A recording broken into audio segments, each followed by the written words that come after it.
નમસ્કાર, tasty kitchen ગુજરાતીમાં તમારું સ્વાગત છે। તો આજે આપણે બનાવીશું લગ્ન પ્રસંગમાં બને તેવું જ ટેસ્ટી વાલનું શાક। જો તમને આ વાલના શાકનો વિડીયો પસંદ આવે તો વિડીયોને લાઈક કરજો અને આવી અવનવી રેસીપી જોવા માટે અમારી ચેનલને સબસ્ક્રાઈબ કરજો। તો વાલનું શાક બનાવવા માટેની સામગ્રી આપણે જોઈ લઈશું, જેમાં 10 થી 12 કલાક પાણીમાં પલાળી રાખેલા વાલ છે। આ કટ કરેલા લીલા મરચા છે, આ ટમેટાની ગ્રેવી છે, આ લીલા ધાણા છે, આ લસણીયો મસાલો છે, આ જીરું છે, આ હિંગ છે, આ હળદર છે, આ ગરમ મસાલો પાવડર છે, આ લાલ મરચું પાવડર છે, આ મીઠું છે, આ ધાણા જીરું પાવડર છે, આ આમચૂર પાવડર છે, આ લીંબુનો રસ છે, આ ગોળ છે અને આ 2 સૂકા મરચા અને તમાલપત્રનું પાન છે। તો સૌપ્રથમ આપણે વાલને બાફી લઈશું। તો બાફવા માટે આવી રીતના કુકરમાં લઈ લેવાના છે। આપણા વાલનું પાણી બદલેલું જ છે, પલાળી રાખેલું પાણી કાઢી નાખવાનું અને નવું પાણી લઈ લેવાનું બાફવામાં। તો ગેસ ચાલુ કરીને કુકરને ગેસ ઉપર મૂકી દઈશું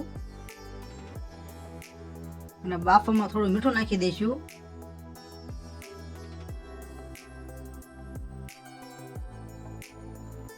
અને 3-4 વિસલ લગાવવા માટે કુકરને બંધ કરી દઈશું।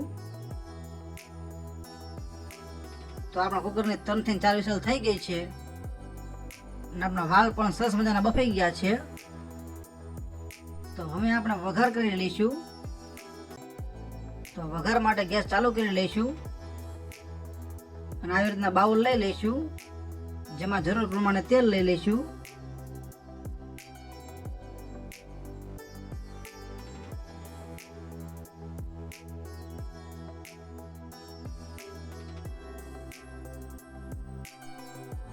તો આપણે આટલું તેલ લઈ લીધું છે, તો તેલને આપણે ગરમ થવા દઈશું।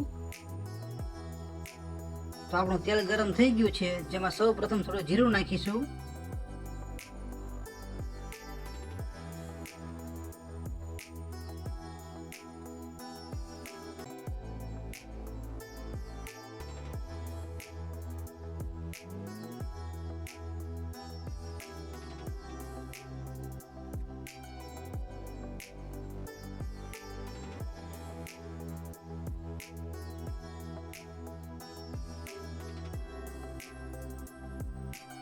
પછી થોડી હિંગ નાખીશું અને ગેસને થોડો ધીમો કરી નાખશું। પછી લસણીયો મસાલો નાખી દઈશું, પછી લીલા મરચા નાખી દઈશું,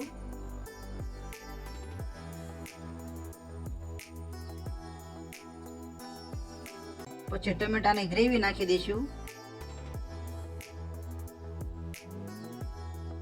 અને હલાવતા રહીશું।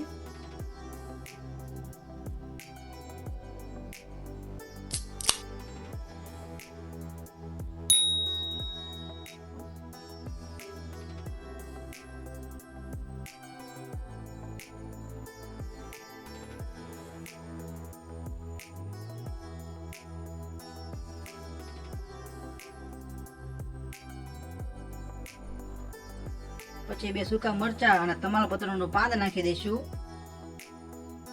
પછી થોડી હળદર નાખી દઈશું, પછી થોડો ગરમ મસાલો પાવડર નાખી દઈશું, પછી આમચૂર પાવડર નાખી દઈશું, પછી ધાણા જીરું પાવડર નાખી દઈશું, પછી સ્વાદ પ્રમાણે મીઠું નાખી દઈશું, પછી ગોળ નાખી દઈશું, પછી થોડું હલાવી લઈશું,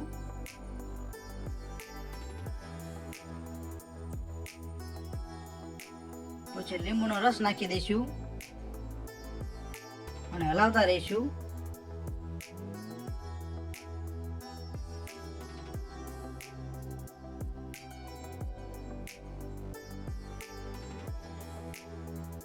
સારી રીતે ગ્રેવીને સાતળી લેવાની છે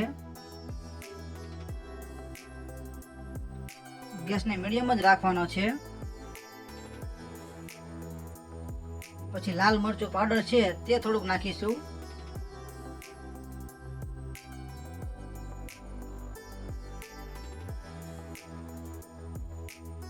ગ્રેવીને સાતળતા રહીશું.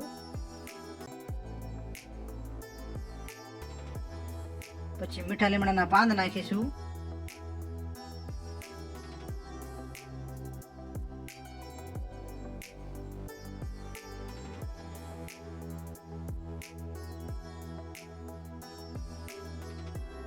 પછી બાફેલા વાલ છે તે ઉમેરી દઈશું.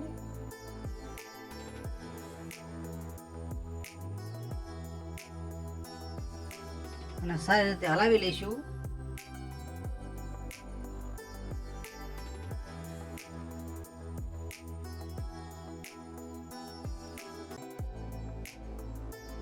એક મિનિટ માટે ઢાંકી દઈશું.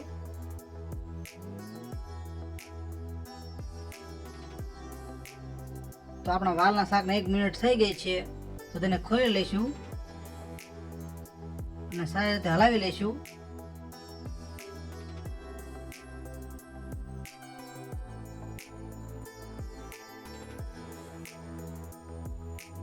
સારી રીતે હલાવતું રહેવાનું છે.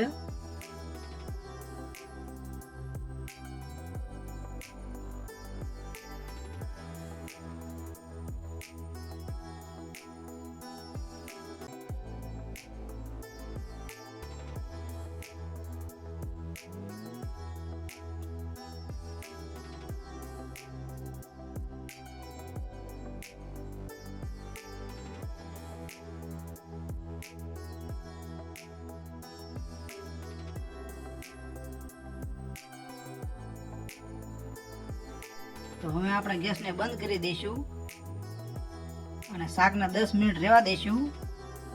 10 મિનિટ રહેવા દેવાથી રસો શોષાઈને સરસ મજાનો જાડો થઈ જશે અને સરસ શાક આપણું તૈયાર થઈ જશે.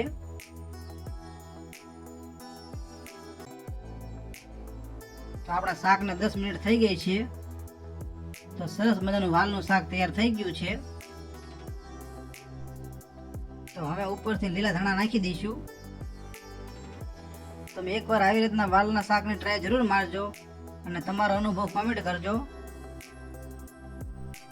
તો તૈયાર છે આપણું લગ્ન પ્રસંગમાં બને તેવું જ વાલનું શાક. તો તમને આ વાલના શાકનો વિડીયો કેવો લાગ્યો? જો વિડીયો પસંદ આવ્યો હોય તો વિડીયોને લાઈક કરો, શેર કરો અને આવી અવનવી રેસીપી જોવા માટે અમારી ચેનલને સબસ્ક્રાઈબ કરો. વિડીયોને પૂરેપૂરો જોવા માટે તમારો ખૂબ ખૂબ આભાર.